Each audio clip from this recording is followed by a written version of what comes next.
برائیوں کے مجموعے کو کہتے ہیں، خرابیوں کے مجموعے کو کہتے ہیں۔ کرپشن کا مطلب یہ نہیں کہ صرف سیاستدان کرپشن کرتے ہیں، جو ملک کا پیسہ لوٹ کر باہر لے جاتے ہیں وہ کرپٹ ہیں۔ جو 1 روپے کا کسی کو نقصان پہنچاتا ہے وہ بھی کرپٹ ہے، وہ بھی کرپشن کر رہا ہے۔ جو وعدہ کر کے پورا نہیں کرتا وہ بھی کرپٹ ہے۔ جو اپنے بنائے ہوئی پروڈکٹ میں ملاوٹ کرتا ہے وہ بھی کرپٹ ہے۔ جو کم تولتا ہے وہ بھی کرپٹ ہے۔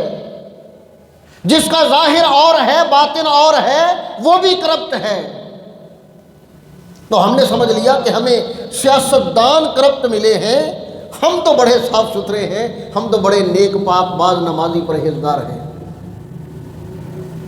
اگر ہم درست ہو جائیں، یعنی جیسا ہمیں ہونے کا حکم ہے، جیسا ہمیں کرنے کا حکم ہے، اگر ہم ویسا کرنے لگ جائیں اور ویسے ہو جائیں تو پوری شورٹی ہے، پوری یقین دہانی ہے اس پر کہ ہمیں حکمران بھی صالح اور نیک ملیں گے۔